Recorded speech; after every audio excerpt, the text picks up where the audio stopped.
Bismillahirrahmanirrahim. Assalamualaikum warahmatullahi wabarakatuh. Alhamdulillahi ala ihsani wa syukrun lahu ala taufiqihi wa imtinani. Asyhadu an la ilaha illallah wahdahu la syarika la ta'zima sya'ni wa asyhadu anna Muhammadan abduhu wa rasuluhu ila ridwani. Allahumma shalli alaihi wa ala alihi wa sahbihi wa ikhwani. Ma'asyiral muslimin wal muslimat rahimani wa rahmatullah. Alhamdulillah yang mulia ini sekali Allah kita bisa bersama-sama bertafakuh fiddin. Kita kembali belajar ilmu agama Allah Subhanahu wa taala, yang mana aktivitas belajar kita ini merupakan salah satu bentuk ibadah, salah satu takarrub pendekatan diri kita pada Allah Subhanahu wa taala. Semoga Allah Subhanahu wa taala menjadikan duduknya kita di majelis ilmu ini sebagai satu sarana untuk kita bisa meraih ilmu yang bermanfaat, disertai dengan taufik dan hidayah darinya Subhanahu wa ta'ala, untuk kita bisa mengamalkan ilmu tersebut dalam wujud amal saleh, yang dengan kedua perkara itu kita berharap kita digolongkan oleh Allah sebagai golongan orang-orang yang beruntung dan dijauhkan dari golongan orang-orang yang merugi fid dunya wal akhirah. Amin ya rabbal alamin. Kita lanjutkan kembali pembacaan kitab Fiqhus Sirah karya Profesor Dr. Zaid bin Abdul Karim Az-Zaid hafizahullah. Sekarang kita masuk pada Al-Mabhatsus Tsalits Asyar, pembahasan yang ke-13.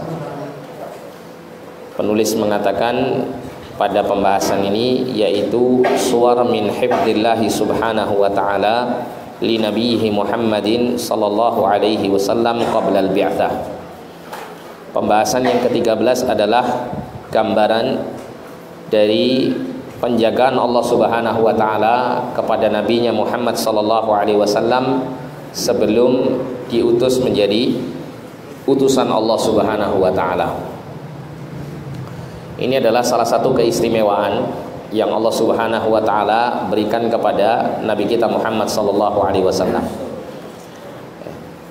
Allah Subhanahu wa ta'ala memberikan penjagaan kepada Nabi sebelum diutus sampai dengan diutusnya beliau sallallahu alaihi wasallam menjadi utusan Allah Subhanahu wa ta'ala.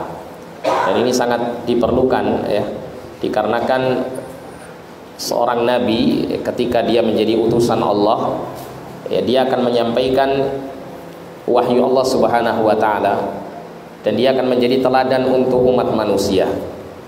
Sehingga jika seorang nabi, terutama nabi kita Muhammad sallallahu alaihi wasallam, yang kemudian menjadi teladan untuk seluruh umat, kalau beliau sallallahu alaihi wasallam tidak mendapatkan penjagaan dari Allah Subhanahu wa taala dari perkara-perkara yang menghinakan beliau, maka hal ini tentu akan mengurangi nilai kemuliaan beliau sallallahu alaihi wasallam. Ya, sehingga Allah Subhanahu wa taala menjaga beliau meskipun sampai belum beliau diutus menjadi utusan Allah. Penulis mengatakan kanat hayatuhu sallallahu alaihi wasallam qabla al-bi'tsati hayatan fadilatan syarifah. Adalah kehidupan Nabi sallallahu alaihi wasallam sebelum terutusnya beliau menjadi nabi adalah kehidupan yang mulia, ya, kehidupan yang sangat mulia. Maka nanti kita akan melihat bagaimana, ya, menonjolnya Nabi sallallahu alaihi wasallam dari sisi kemuliaan ini dikala beliau sallallahu alaihi wasallam hidup di tengah masyarakat jahiliyah, dikala beliau belum diutus menjadi seorang rasul. Beliau mampu memberikan keteladanan dan beliau mampu menjadi orang yang paling mulia dari berbagai macam sisi ketika hidup di tengah masyarakat jahiliyah yang penuh dengan, ya, kegelapan, yang penuh dengan keburukan-keburukan.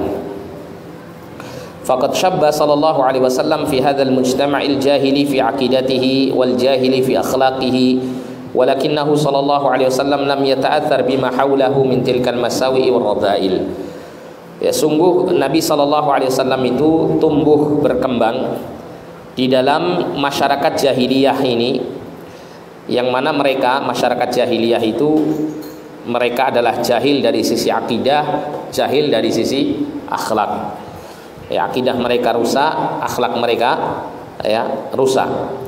Akan tetapi Nabi sallallahu alaihi wasallam beliau tidak terpengaruh dengan apa yang ada di sekitarnya, ya, dari sisi keburukan-keburukan yang ada. Nah, ini adalah bentuk penjagaan Allah Subhanahu wa taala kepada Nabi.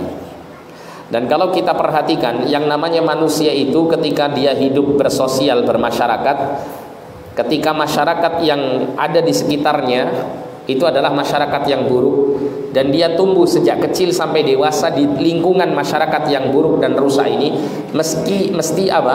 Mesti ada pengaruh-pengaruh buruknya, ya. Mesti pengaruh buruk itu akan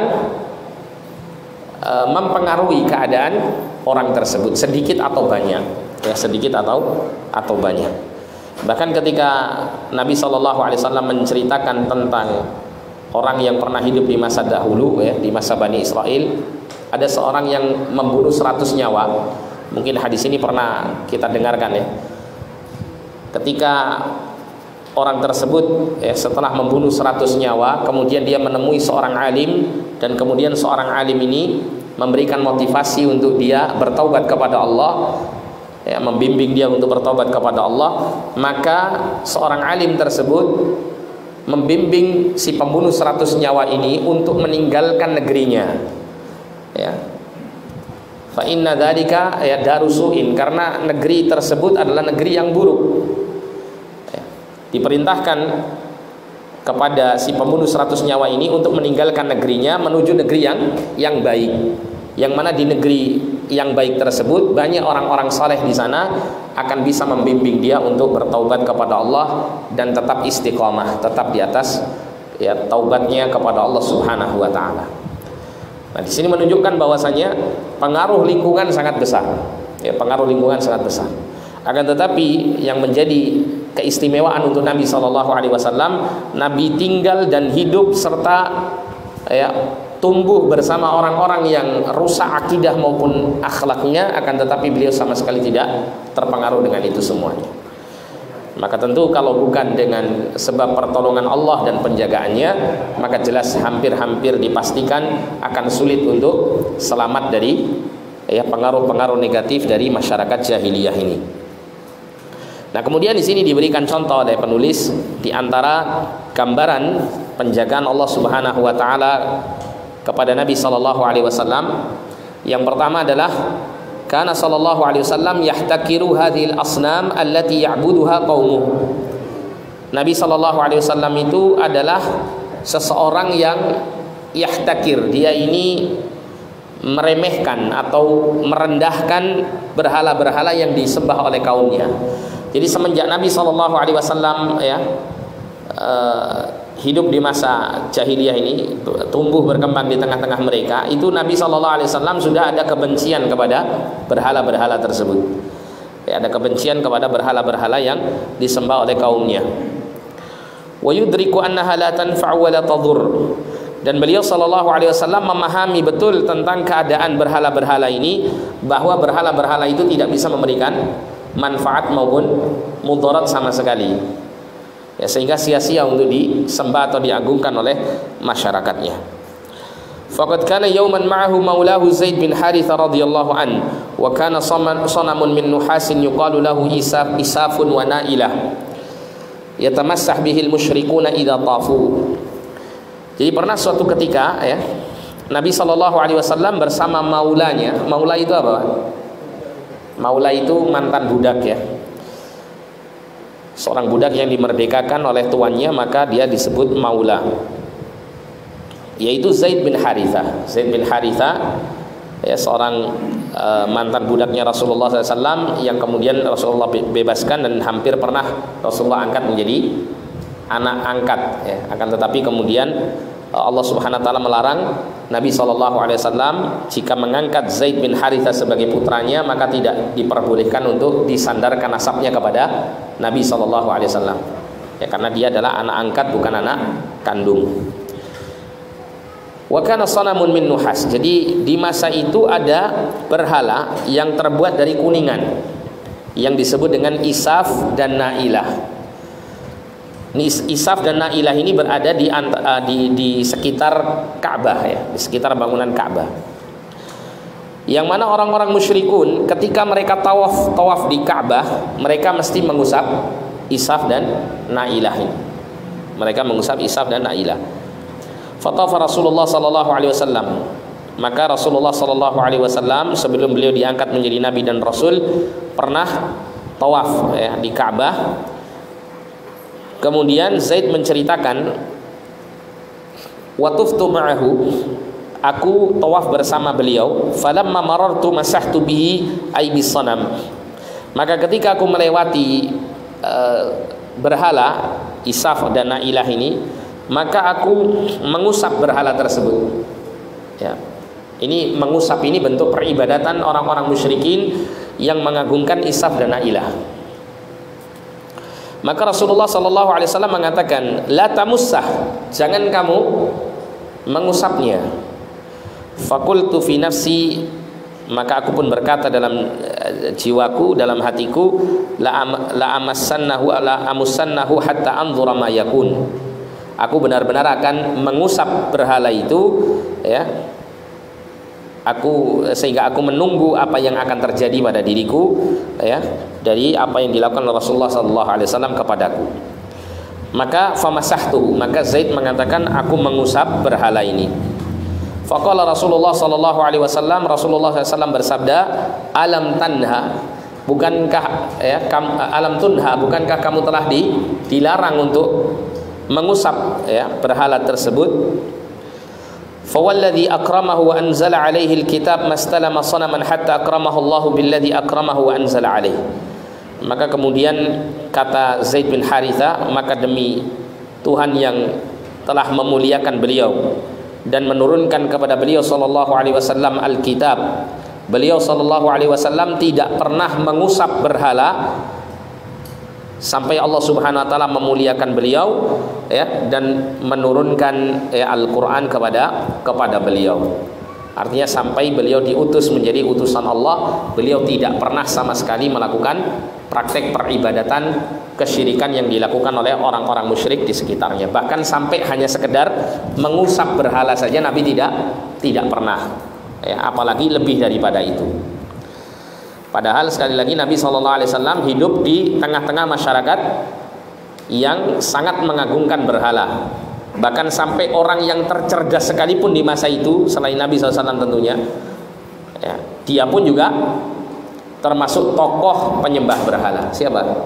Salah satu manusia tercerdas di masa Rasulullah, Abu Jahal.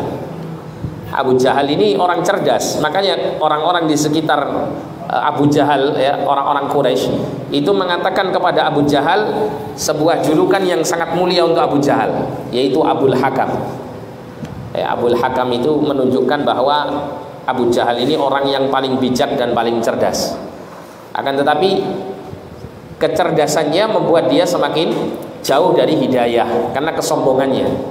Dia tahu bahwasanya apa yang dibawa oleh Nabi Muhammad SAW itu adalah kebenaran, al-haq, tapi karena ya, dia cenderung kepada kedudukan, cenderung kepada penghormatan ya, masyarakat dan kaumnya, maka dia lebih cenderung memenuhi hawa nafsunya tersebut, sehingga dia tidak menerima dakwah Nabi SAW. Ini menggambarkan bagaimana Nabi SAW terjaga meskipun beliau belum menyembah berhala. Ya, meskipun beliau belum mendapat wahyu, ya, beliau tidak menyembah berhala.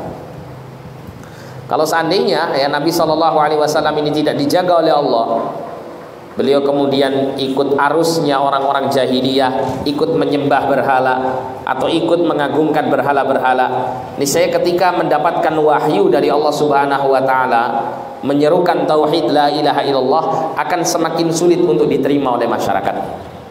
Kenapa? Karena akan banyak orang mengatakan, wahai Muhammad, ingat dulu kamu juga termasuk bagian dari kami yang menyembah berhala. Ya, kenapa kok tiba-tiba sekarang kamu yang melarang kami untuk menyembah berhala? Ya. Istilahnya itu track recordnya itu ada cacatnya, sehingga akan menyulitkan Nabi SAW untuk menyampaikan petunjuknya kepada umat. Akan sulit umat ini untuk menerimanya. Tapi Nabi SAW sebelum diutus menjadi Nabi dan Rasul, beliau ya tidak termasuk golongan orang yang menyembah berhala. Sehingga ketika beliau menyampaikan la ilaha illallah, maka tidak ada faktor yang bisa digunakan untuk orang-orang musyrikin mencela Nabi dari sisi penyembahan terhadap berhala.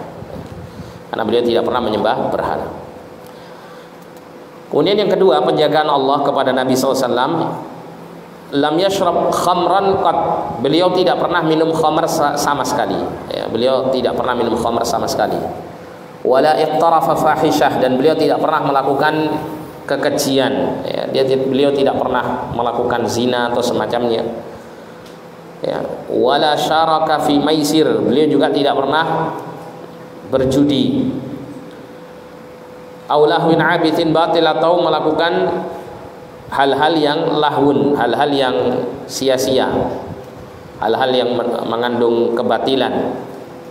Ma'annahu kana sallallahu alaihi wasallam yukhalitu qaumahu. Padahal Nabi sallallahu alaihi wasallam beliau hidup berbaur bersama kaumnya, yang mana kaumnya banyak yang minum khamar, banyak yang melakukan perbuatan zina, ya, banyak melakukan ya perjudian, dan melakukan tindakan-tindakan yang keji yang lainnya, ya, tindakan buruk dan permainan-permainan yang melalaikan.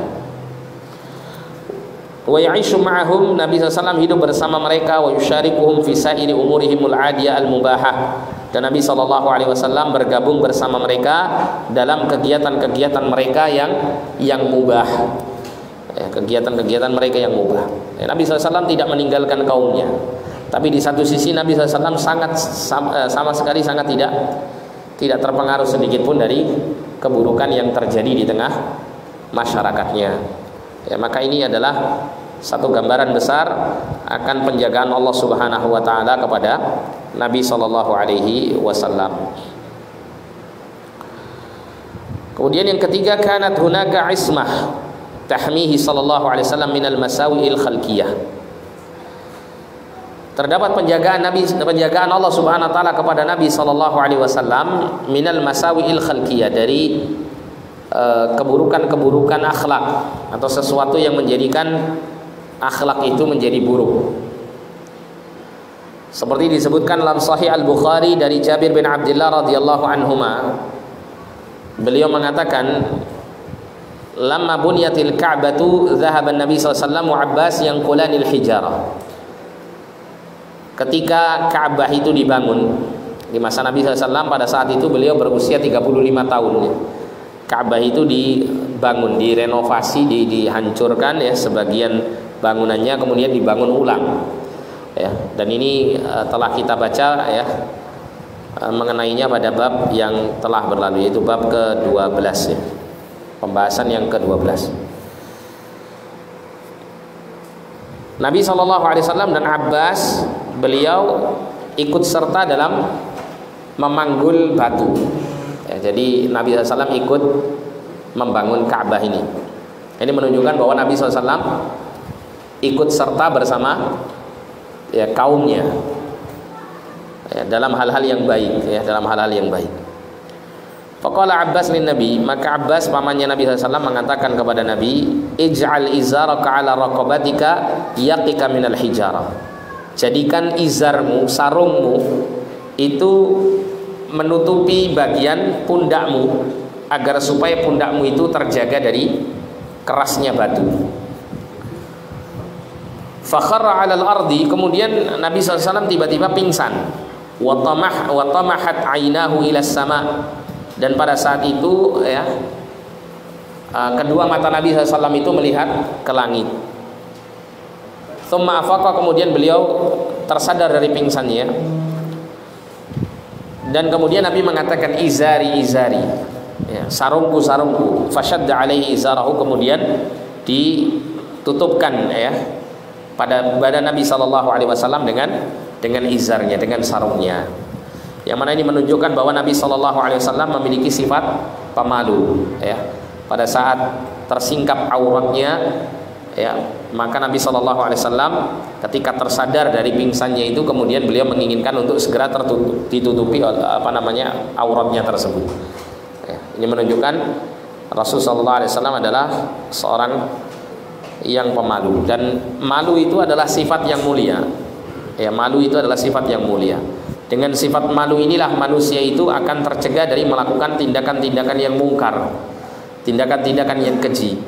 Bahkan tindakan-tindakan yang mubah akan tetapi bisa menjatuhkan kehormatannya, bisa menjadikan dia itu diremehkan oleh orang lain, ya, dilecehkan oleh orang lain, maka ini tidak mungkin akan dilakukan bagi orang yang memiliki rasa malu. Ya. Ini menunjukkan bahwa sifat malu itu adalah sifat mulia. Bahkan Nabi SAW mengatakan wal haya'u syu'batun minal iman.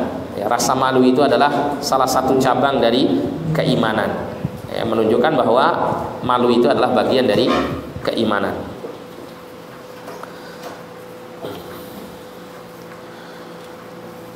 Kemudian yang keempat, an Ali bin Abi Thalib radhiyallahu anhu qala, dari Ali bin Abi Thalib radhiyallahu anhu beliau mengatakan, sami'tu Rasulullah sallallahu alaihi wasallam yaqul, aku pernah mendengar Rasulullah sallallahu alaihi wasallam bersabda, ma hamamtu bi syai'in mimma kana ahlul jahiliyah yahumuna bihi minal ghina illa lailataini. Tidaklah aku memiliki keinginan untuk melakukan sesuatu dari apa yang biasa diinginkan atau dilakukan oleh ahlul jahiliyah, orang-orang jahiliyah, minal ghina, ya, dari hal-hal yang berkaitan dengan nyanyian-nyanyian, kecuali hanya 2 malam saja. Jadi pernah Nabi itu memiliki keinginan hasrat untuk ikut satu pesta yang dilakukan oleh ahlul jahiliyah, yang di situ ya didendangkan musik-musik. Rasul sallallahu alaihi wasallam pernah menginginkan untuk ikut bergabung di dalamnya. Ini menunjukkan bahwa Nabi sallallahu alaihi wasallam, ya, meskipun Allah Ta'ala jaga, ya, nanti kita akan mendapati bagaimana penjagaan Allah SWT kepada Nabi, namun Nabi SAW ini tetap diberikan apa? Hasrat keinginan seperti halnya para pemuda-pemuda yang lainnya, ya. Yang mana di sini justru akan menunjukkan keistimewaan Nabi SAW ketika hasrat keinginannya itu besar, ya, untuk melampiaskan syahwatnya, tapi kemudian Allah melindungi beliau. Nah, ini menunjukkan bahwa tentu ada kemuliaan di situ, ada keistimewaan yang tidak Allah berikan kepada yang lainnya. Tapi di sini menunjukkan bahwa Nabi SAW adalah manusia biasa dari sisi sifat-sifat kemanusiaannya, ya, dari sisi sifat-sifat kemanusiaannya. Sehingga tidak layak, ya, untuk kita mengagungkan Nabi SAW di atas sifat-sifat kemanusiaan beliau. Seperti misalnya kita memberikan atau menyematkan sifat-sifat ketuhanan kepada beliau SAW. Ya, apalagi kemungkaran yang terjadi, ya, di tengah-tengah masyarakat yang mengadakan perayaan Maulid Nabi misalnya, kita dapati mereka memiliki keyakinan bahwa ketika terjadi perayaan Maulid Nabi, ya, kemudian apa? Nabi SAW hadir pada perayaan tersebut. Wal'iyadzubillah. Ya, kalau perayaan itu dikerjakan dalam sekian banyak, ya, tempat, maka apakah kemudian Nabi bisa, ya, menjadi banyak? Ya, kan ini aneh gitu, ya. Jika Nabi di masa hidupnya tidak mampu melakukan hal itu, apalagi di masa wafatnya beliau SAW, ya, maka jelas tidak mungkin untuk terjadi hal yang seperti ini. Apalagi kemudian ditambahi, dibumbui di situ kisah-kisah dusta. Ya, saya sering beberapa kali itu membaca kisah-kisah tentang ada orang itu tobat atau orang itu masuk Islam gara-gara melihat Nabi itu hadir pada saat Maulid Nabi. Ya. Kok bisa dia yang lihat, kok orang-orang yang mencintai Nabi yang mengadakan Maulid Nabi itu kok nggak bisa lihat Nabi, gitu ya? Kan aneh gitu ya.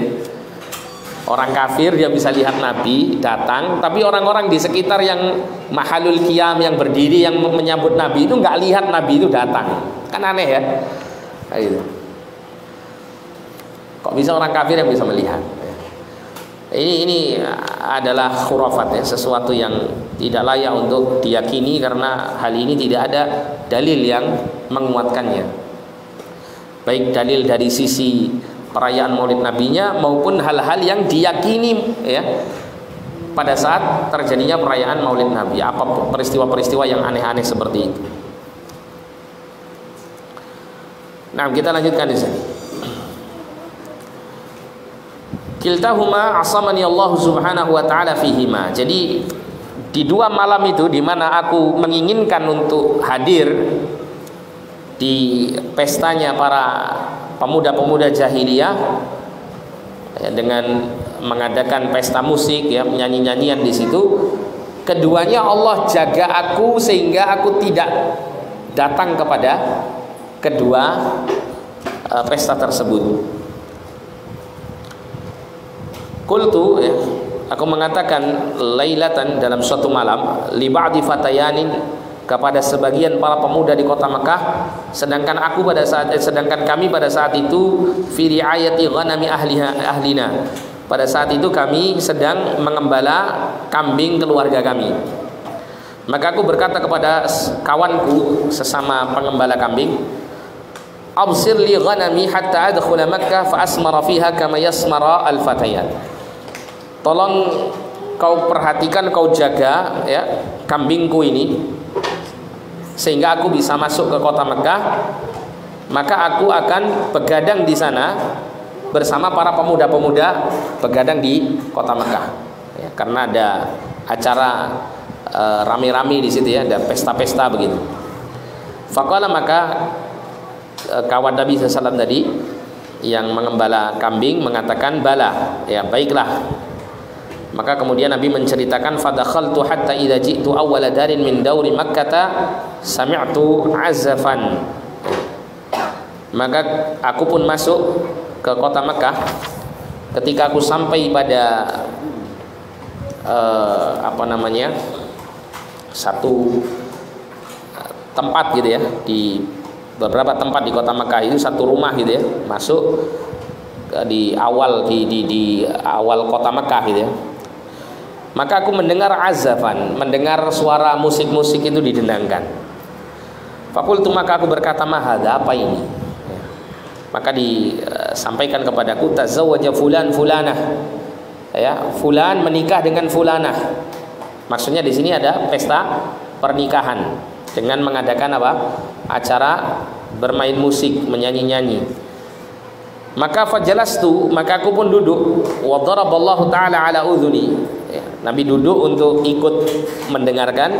Akan tapi pada saat itu Allah Ta'ala kemudian menutup telinga Nabi SAW, sampai kemudian membuat Nabi SAW tertidur.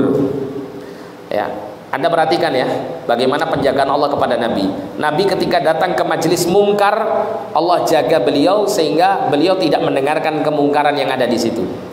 Allah jadikan beliau tertidur.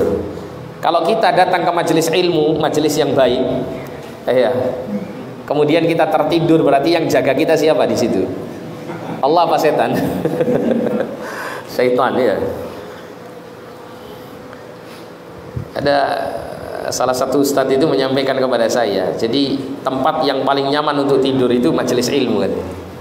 Ya, dimulai dari khutbatul hajah ya, ditutup dengan doa kafaratul majelis ya, itu baru nanti bangun tidur. Fajalastu fa wallahi ma aiqadhani illa masasyams. Maka demi Allah, tidaklah aku terbangun kecuali setelah matahari itu terik panas. Artinya Nabi SAW tertidur semalaman ya, tertidur semalaman. Jadi Nabi tidak sempat untuk mendengar apa atau menikmati musik-musik atau nyanyian-nyanyian yang diselenggarakan pada pesta tersebut. Faraja'tu ila sahibi, maka aku pun kembali kepada kawanku pengembala kambing. Maka dia bertanya kepadaku, ma fa'alta, apa yang sudah kamu lakukan? Maka aku pun mengatakan, ma fa'altu syai'an, aku enggak mengerjakan apapun. Kemudian thumma akhbartuhu billadzi ra'aitu, kemudian aku menceritakan apa yang terjadi pada diriku. Thumma qultu lahu lailatan ukhra, kemudian aku berkata kepada kawanku itu pada malam yang lain, absir li ghanami hatta asmara bi Makkah, tolong kau perhatikan kambingku sehingga aku bisa begadang di kota Makkah. Fafa'ala, maka kawannya pun mengerjakannya. Fadakhaltu, maka aku pun masuk ke dalam kota Makkah. Falamma jitu Makkah sami'tu mithla alladhi sami'tu tilka al-lailah fasa'altu faqila fulan nakaha fulanah. Maka ketika aku sampai di kota Makkah, maka aku pun mendengarkan seperti yang pernah aku dengar di malam yang terdahulu. Ya, mendengarkan rame-rame musik-musik begitu. Maka aku berkata ya tentang apa yang terjadi. Maka ada orang mengatakan, fulan menikah dengan fulanah, ya. Jadi pesta pernikahan sama dengan keadaan pertama tadi. Fajalastu anzuru wa daraballahu ala udhuni. Maka aku pun duduk melihat, ya, ikut serta di situ. Namun kemudian Allah menutup telingaku, kemudian membuat Nabi SAW tertidur. Fa wallahi ma aiqadhani illa massa syams. Maka demi Allah tidaklah aku terbangun kecuali ketika matahari telah panas, ya. Faraja'tu ila sahibi, kemudian aku kembali kepada kawanku. Faqala ma fa'alta, apa yang kamu lakukan? Maka aku mengatakan la syai', aku tidak melakukan apa-apa. Tsumma akhbartul khabar, kemudian aku menceritakan apa yang terjadi. Nah, kemudian Nabi mengatakan, fa wallahi ma hamamtu wa la'udtu ba'daha li syai'in min dzalika hatta akramani Allahu azza wa jalla bi nubuwwatihi. Maka demi Allah, aku tidak lagi ada keinginan, ya, dan tidak lagi mengulang setelah kejadian 2 malam tadi itu untuk menghadiri sesuatu pun dari hal-hal yang demikian, sampai kemudian Allah memuliakan aku dengan kenabian, ya, sampai Allah SWT mengangkat beliau menjadi utusan Allah. Jadi 2 malam saja Rasulullah ada keinginan untuk menghadiri majelis-majelis mungkar seperti ini, pesta-pesta yang mengandung maksiat, akan tapi kemudian Allah menjaganya. Ini menunjukkan bagaimana penjagaan Allah Subhanahu wa taala yang sangat besar kepada Nabi sallallahu alaihi wasallam. Kemudian yang kelima, yaqulu Jubair bin Mut'im. Jubair bin Mut'im menceritakan,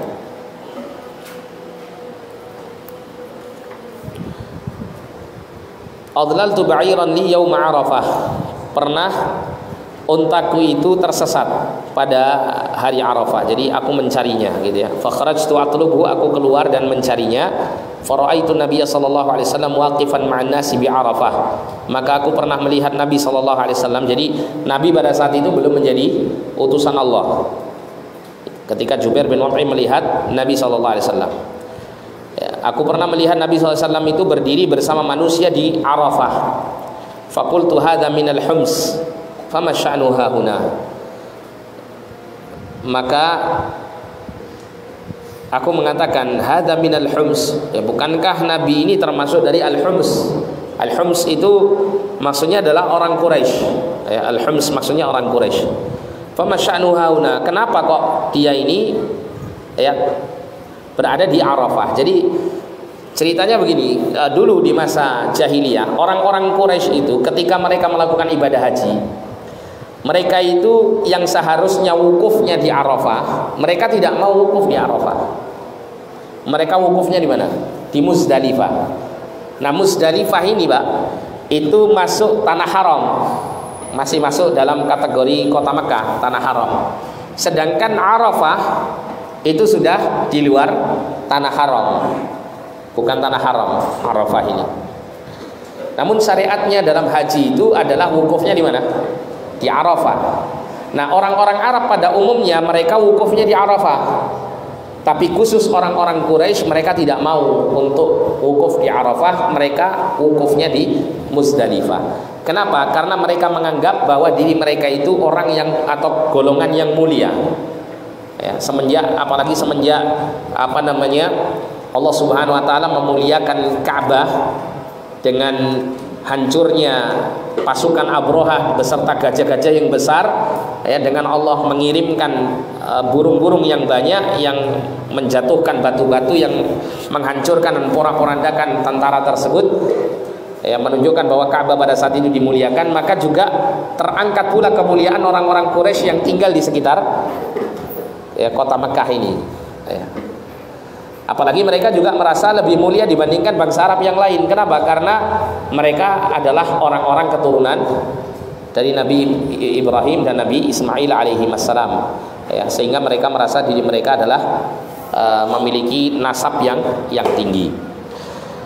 Nah, orang-orang Quraisy itu tidak mau untuk wukuf di Arafah, mereka maunya wukuf di Muzdalifah. Kenapa? Alasannya tanah Muzdalifah ini termasuk dari tanah haram, ya, tanah yang dimuliakan. Sedangkan mereka adalah orang-orang yang mulia, maka mereka layak untuk wukuf di tanah yang mulia. Nah, begitu. Yang lain tidak layak. Akan tetapi pada saat itu Nabi SAW belum diutus menjadi utusan Allah, ya. Nabi itu sudah mengamalkan wukuf ketika haji itu seperti apa yang disyariatkan oleh Allah Subhanahu wa taala, yaitu Nabi sudah wukufnya di Arafah bersama orang-orang Arab yang lainnya. Padahal dia termasuk Hums, termasuk siapa? Termasuk Quraisy yang mereka enggan untuk wukuf di Arafah. Nah, ini menunjukkan bagaimana Nabi SAW itu beliau sebelum mendapatkan wahyu, sebelum diangkat menjadi utusan Allah, beliau itu benar-benar mengamalkan syariat Nabi Ismail alaihissalam. Ya. Beliau mentauhidkan Allah, beliau mengikuti ajaran Ismail yang sesuai dengan apa yang beliau dapatkan. Ya. Yang tersisa yang diketahui oleh bangsa Arab pada saat itu.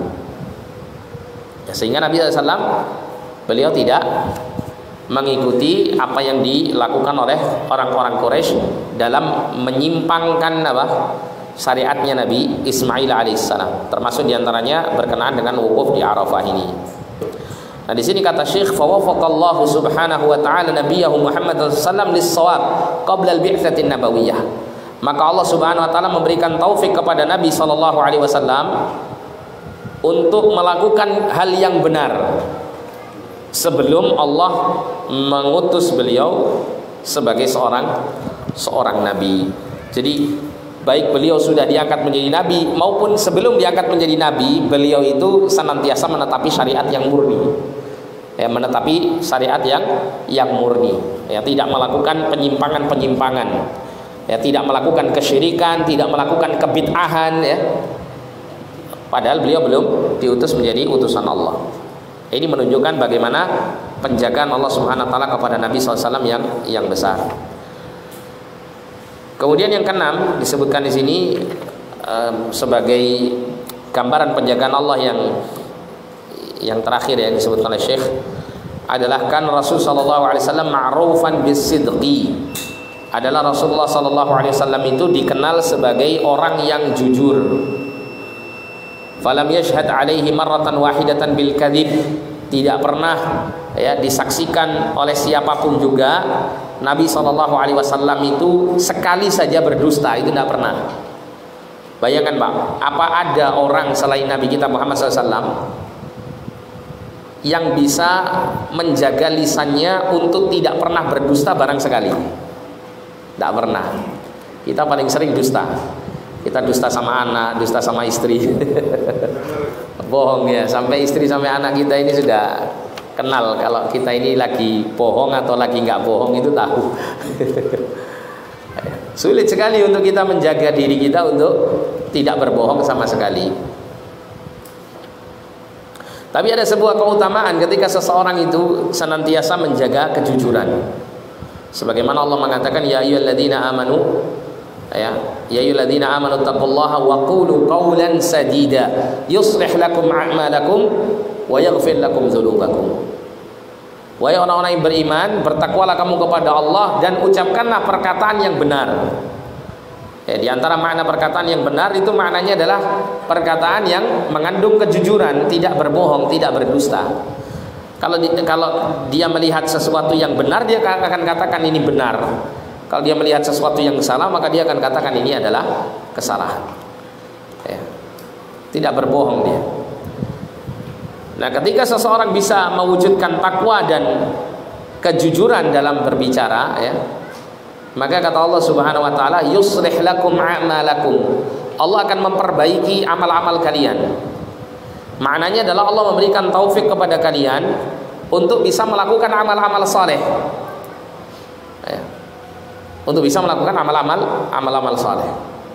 Wa yaghfir lakum dzunubakum, dan akan mengampuni dosa-dosa kalian. Ini adalah keutamaan ya, ketika seseorang bisa menjaga kejujuran dirinya, maka Allah Subhanahu wa taala akan menjaga dirinya dan senantiasa akan Allah berikan taufik kepadanya untuk selalu melakukan ketaatan dan amal saleh. Sebagaimana yang dilakukan Nabi SAW ya, atas penjagaan Allah Subhanahu wa taala, Rasul sallallahu alaihi wasallam baik setelah diutus maupun sebelum diutus menjadi utusan Allah, beliau itu selalu di atas kejujuran, tidak pernah berbohong, tidak pernah berdusta sama sekali. yu'akkidu hadha anna Rasulullah sallallahu alaihi wasallam sa'ida as-safa fa'atafa ya sabahah faqalu man hadha fajtama'u ilayhi faqala ara'aytum in akhbartukum anna khaylan takhruju min safahi hadha al-jabal akuntum musaddiqi qalu ma jarrabna 'alayka kadhiban qala fa inni nadhirun lakum baina 'adzabin syadid. Jadi yang menguatkan atas kejujuran Nabi SAW ini dan persaksian masyarakat di sekitar Nabi SAW bahwasanya beliau SAW adalah orang yang jujur, ya, dikala beliau sebelum diutus, ya, menjadi utusan Allah, adalah peristiwa di mana pada saat itu Rasulullah ketika baru saja diangkat menjadi utusan Allah, diperintahkan untuk berdakwah dengan terang-terangan, maka Rasulullah naik ke Bukit Safa. Kemudian beliau, ya, berteriak di situ, menyeru kepada orang-orang, ya sabahah, ya sabahah. Ya sabahah itu artinya atau sebuah ungkapan, ya, sebuah ungkapan untuk orang Arab itu untuk menyebut keadaan genting, ya. Ketika seseorang mengatakan ya sabahah, berarti itu ada peringatan keras untuk mereka berhati-hati. Sehingga kemudian orang-orang pada berkumpul, mereka mengatakan man hadza, siapa ini? Maka semua orang-orang berkumpul, ya, kemudian Nabi mengatakan ara'aitum in akhbartukum anna khailan takhruju min safahi hadzal jabal akuntum musaddiqi. Bagaimana menurut pendapat kalian jika aku mengabarkan kepada kalian bahwasanya pasukan berkuda itu keluar dari lereng gunung ini, apakah kalian itu membenarkan apa yang aku kabarkan kepada kalian? Artinya ada tentara pasukan yang berkuda yang akan menyerang kalian, ya, di pagi hari ini, ya, apakah kalian benar-benar, ya, membenarkan ucapanku ini? Maka mereka mengatakan ma jarabna 'alaika kadziban, kami tidak pernah punya pengalaman sama kamu, ya, bahwa kamu ini berdusta kepada kami. Tidak pernah.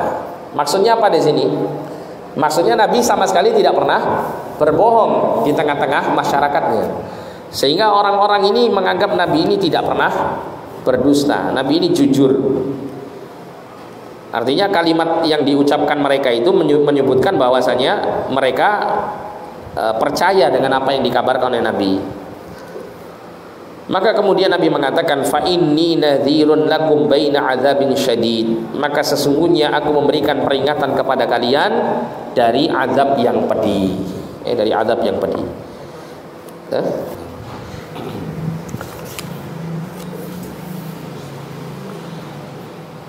Jadi kata Syekh di sini, ya, kita lanjutkan sedikit. Fahum huna yaquluna fi mashhad 'am ma jarabna 'alaika kadiban bal anta ma'rufun bisidqi min sigharik.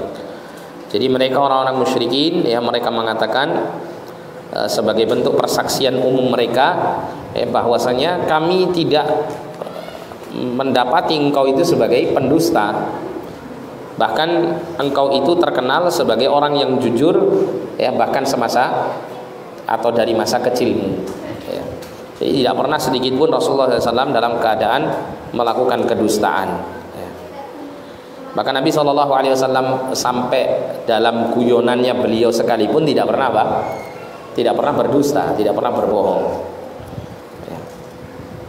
Ini menunjukkan bagaimana penjagaan Allah Subhanahu Wa Taala kepada Nabi SAW kepada dalam hal, ya, kemuliaan sifat-sifat beliau SAW. Kemudian di sini ada pelajaran yang bisa kita ambil. Kita akan baca secara ringkas.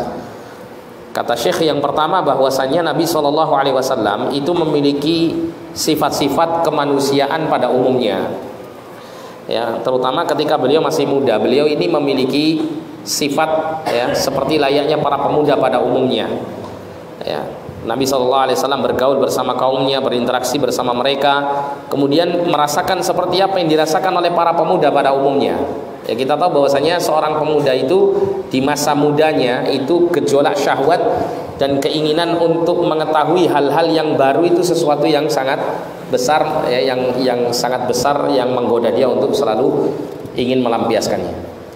Ya, dan ini dirasakan pula Nabi SAW. Oleh karena itu tadi ada riwayat yang menerangkan bahwa Nabi SAW ada keinginan untuk begadang bersama pemuda-pemuda Quraisy di kota Mekah. Akan tapi kemudian Allah menjaga beliau. Yang intinya di sini ya, Nabi SAW ini diberikan sifat-sifat kemanusiaan layaknya manusia biasa. Tidak ada sifat-sifat yang di luar jangkauan kemanusiaan, atau mungkin memiliki salah satu dari sekian sifat-sifat ketuhanan, sama sekali tidak ada. Ya, sehingga tidak layak bagi siapapun untuk mengangkat Nabi SAW melebihi daripada sifat kemanusiaannya. Oleh karena itu ketika kita mengucapkan dua kalimat syahadat, pada saat kita mengatakan ya wa asyhadu anna Muhammadan abduhu wa rasuluh, kita mengatakan aku bersaksi bahwasannya Muhammad itu adalah hamba dan utusannya. Kita katakan bahwasannya Nabi itu adalah seorang hamba Allah Subhanahu wa taala, yang mana hamba memiliki sifat layaknya hamba yang lain, ya, sifat-sifat ubudiyah, penghambaan kepada Allah Subhanahu wa taala. Ya, sehingga tidak layak kita mengunggulkan atau menyanjung Nabi SAW melebihi daripada sifat-sifat kemanusiaannya. Ya, meskipun kemudian kita wajib untuk mengagungkan beliau dari sisi beliau adalah utusan Allah Subhanahu wa taala. Kan tapi tidak boleh kita mengangkatnya melebihi dari status kemanusiaannya. Kemudian yang kedua, bahwasanya Allah Subhanahu wa taala menjaga Nabi SAW dari berbagai macam penyimpangan-penyimpangan. Dan ini diberikan oleh Allah Subhanahu wa taala ya, sebelum beliau diangkat menjadi utusan Allah. Ketika beliau mendapatkan wahyu, diberi kenabian ya, diberi tugas kenabian, maka Nabi SAW diberikan penjagaan yang lain ya. Diberikan tambahan-tambahan penjagaan yang lain, termasuk juga diantaranya adalah penjagaan-penjagaan berkaitan dengan penyampaian wahyu. Ya, sehingga dalam berbagai macam peristiwa Nabi SAW itu tidak Allah jadikan lupa untuk kaitannya dengan menyampaikan wahyu. Ya, bahkan pernah Nabi SAW itu disihir ya, oleh orang Yahudi, dan salah satu pengaruh sihir yang dirasakan oleh Nabi itu melakukan beliau merasa beliau melakukan sesuatu, tapi pada asalnya pada kenyataannya beliau tidak melakukannya. Nah, tapi dari sisi penjagaan wahyu, penyampaiannya ini semuanya tetap terjaga meskipun Nabi SAW dalam kondisi tersihir pada saat itu. Jadi Allah Subhanahu wa taala memberikan penjagaan. Nah, penjagaan kepada Nabi SAW terutama ketika beliau belum ya diangkat menjadi utusan Allah, Allah Subhanahu wa taala mencegah Nabi, ya, menghalangi Nabi untuk melampiaskan syahwat yang diinginkan oleh beliau. Atau Nabi juga dijaga oleh Allah Subhanahu wa taala dari tekanan masyarakatnya untuk menyesatkan beliau. Jadi salah satu kemuliaan yang Allah Ta'ala berikan kepada Nabi, Allah Subhanahu wa Ta'ala menjaga Nabi itu dengan Allah melahirkan Nabi itu melalui dengan nasab yang mulia ya, dari keturunan Abdul Muttalib ya. Abdul Muttalib ini dikenal di kota Mekah sebagai pemimpin Quraisy ya, seorang yang sangat mulia, sangat dihormati. Nah, sehingga ketika Nabi SAW itu terlahir dari nasab yang sangat mulia ini, sehingga tidak ada satupun orang itu yang memaksa Nabi untuk melakukan hal-hal yang buruk ya, karena kemuliaan dari sisi nasabnya ya. Bisa saja kalau seandainya seseorang itu terlahir dari nasab yang kurang mulia misalnya, atau apalagi dari kalangan budak atau orang-orang yang strata sosialnya rendah di masyarakat jahiliyah pada saat itu, maka tentunya mereka ini sangat mudah untuk dipaksa untuk melakukan hal-hal yang buruk ya, untuk melakukan hal-hal yang buruk. Tapi Allah menjaga Nabi SAW, beliau itu tidak dipaksa oleh masyarakatnya untuk melakukan hal-hal yang buruk. Kemudian yang ketiga, bahwasanya kehidupan Nabi SAW dalam kehidupan mudanya beliau itu memiliki keistimewaan dalam hal akhlak.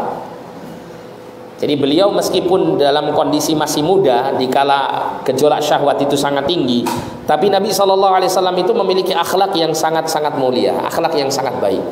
Dikala kita melihat ya keadaan umumnya para pemuda itu baik ucapan maupun perilakunya itu cenderungnya apa? Sangat dipengaruhi oleh pergaulan masyarakat di sekitarnya, sangat dipengaruhi dengan kesenangan-kesenangan syahwat, baik dari ucapan lisannya maupun perbuatan anggota tubuhnya. Akan tapi Nabi SAW diberikan keistimewaan oleh Allah, meskipun dalam kondisi beliau masih muda, beliau memiliki akhlak yang sangat indah. Ya. Allah Subhanahu Wa Taala menyelamatkan fitrah beliau, sehingga beliau membenci kepada praktek kesyirikan, penyembahan kepada berhala, berbagai macam bentuk khurafat. Itu Allah Subhanahu Wa Taala jadikan Nabi membenci semua itu, sehingga Nabi SAW itu tumbuh dalam keadaan bersih dan dikenal sebagai seorang yang jujur serta amanah, yang mana semua itu tentunya menjadi pengantar ya kepada risalah yang akan diemban oleh Nabi SAW. Ini Nabi memang sudah dipersiapkan sebelum beliau menjadi utusan Allah. Beliau memang sangat-sangat dipersiapkan oleh Allah dalam semua halnya, semua sisi kehidupannya, ya termasuk dari sisi akhlak dan ya keselamatan fitrah beliau. Kemudian yang keempat, adanya sifat-sifat ini pada diri Rasul Shallallahu Alaihi Wasallam adalah dikarenakan adanya pengawasan dari Allah Subhanahu Wa Taala, dan kemudian adanya hubungan antara penjagaan Allah sebelum Nabi diutus menjadi utusan Allah dengan kemudian setelah diutus menjadi utusan Allah. Ini memberikan petunjuk kepada kita bahwasanya akhlak yang mulia itu sangat dibutuhkan oleh seorang dai. Jadi Nabi itu kan kelak akan diangkat menjadi seorang Rasul yang tugasnya menyampaikan dakwah. Ketika Nabi SAW itu belum mendapatkan tugas risalah ini, Allah sudah jaga akhlak beliau. Allah jadikan beliau itu ya orang yang sangat bisa menarik simpati orang-orang di sekitarnya. Bahkan orang-orang di sekitarnya mengakui bahwa beliau adalah orang yang suci, orang yang bersih, orang yang jujur dan amanah. Nah, setelah beliau kemudian diutus menjadi utusan Allah, maka beliau menyampaikan risalah ini. Ini menunjukkan adanya korelasi hubungan ya antara akhlak mulia dengan tugas sebagai seorang dai, seorang yang menyampaikan kebenaran kepada umat. Ya, bayangkan kalau ada seorang dai ya, dulunya mantan preman misalnya. Ketika dia sudah taubat ya dari jalan keburukannya, kemudian dia berusaha untuk membuat perbaikan di tengah masyarakatnya, mesti masyarakatnya akan sulit untuk menerimanya. Kenapa? Karena track recordnya buruk. Ya, jangankan ya mantan orang yang buruk, Nabi saja yang sudah dikenal sebagai orang yang baik, ketika beliau menyampaikan sesuatu yang sangat bertentangan dengan hawa nafsu masyarakatnya, itu saja terjadi pertentangan yang luar biasa ya. Apalagi kalau latar belakangnya mungkin tidak ada ya hal-hal yang menonjol pada diri Nabi SAW, maka semakin sulit untuk dakwah ini diterima oleh mereka. Ini menunjukkan bagaimana pentingnya ya seorang dai itu berusaha untuk berakhlak mulia. Ya. Kemudian dikatakan di sini, walidzalika fastiqamatud da'iyah, oleh karena itulah maka lurusnya ya perilaku dai dan semangatnya di atas kejujuran dan akhlak yang utama adalah perkara yang sangat penting untuk menjadi apa? Pusat perhatian manusia. Jadi kalau seorang dai itu memiliki akhlak yang mulia, maka manusia di sekitarnya akan memperhatikan apa yang dia sampaikan, apa yang dia contohkan, itu mesti akan diterima. Berbeda kalau seandainya seorang dai itu berperangai yang tidak baik, maka tidak akan ditemukan ya seorang pendengki atau pengkritik yang kemudian merusak nama baik dai tersebut dengan sesuatu yang pernah menjadi track record hidupnya terdahulu ya. Gak akan dia korek-korek kesalahan-kesalahan dulunya ya. Oh pantes menyampaikan al-haq seperti itu kerasnya karena dia kan dulu mantan preman, ya jelas seperti ini hasilnya. Gak akan ada itu kritikan-kritikan seperti itu. Kenapa? Karena akhlaknya mulia. Kemudian yang kelima, Allah Subhanahu wa taala itu sangat mudah sekali ya untuk melahirkan Rasul sallallahu alaihi wasallam itu dalam keadaan hilang semua keinginan-keinginan yang biasa diinginkan oleh para pemuda berupa pelampiasan syahwat dan semacamnya. Keinginan untuk cenderung kepada hal-hal yang sia-sia ya, bermain-main dan semacamnya, ini bisa dihilangkan oleh Allah dengan mudah dari diri Nabi sallallahu alaihi wasallam. Ya, Allah Subhanahu wa taala mudah untuk menjadikan Nabi itu terlahir dan tumbuh jauh dari sifat-sifat seperti ini, sifat-sifat pemuda seperti ini. Akan tetapi ya, terkadang akan dipahami jika Nabi itu dilahirkan dalam kondisi benar-benar bersih semua sifat-sifatnya, sampai dari sisi sifat kecenderungan para pemuda terhadap hal-hal yang melampiaskan syahwat dan suka mendapat hiburan ini dihilangkan oleh Allah Subhanahu wa taala pada diri Nabi. Nanti yang terjadi, Nabi itu akan menjadi orang yang istilahnya itu suka menyendiri daripada bergaul bersama masyarakatnya. Kenapa? Karena dia akan menemukan banyak ketidakcocokan dengan masyarakat di sekitarnya dan dia tidak sanggup untuk menghadapi ketidakcocokan itu. Tapi karena Nabi SAW diberikan sifat-sifat kemanusiaan yang layaknya dimiliki oleh masyarakat di sekitarnya, terutama pada saat beliau masih muda, maka di situ kemudian beliau tetap akan merasa tertarik untuk bersama para pemuda, anak-anak sebaya Nabi SAW, untuk bergaul bersama mereka. Ya. Sehingga ketika dalam kondisi seperti itu Nabi kemudian terjaga dari hal-hal yang buruk, maka ini tentu menjadi apa? Nilai keistimewaan tersendiri untuk Nabi SAW. Beliau itu memiliki sifat seperti layaknya para pemuda yang lain, punya kesenangan ya, punya keinginan-keinginan untuk melampiaskan syahwat dan kesenangannya, tapi kemudian beliau tidak mampu untuk melampiaskan hal itu karena ada penjagaan-penjagaan dari Allah Subhanahu wa taala.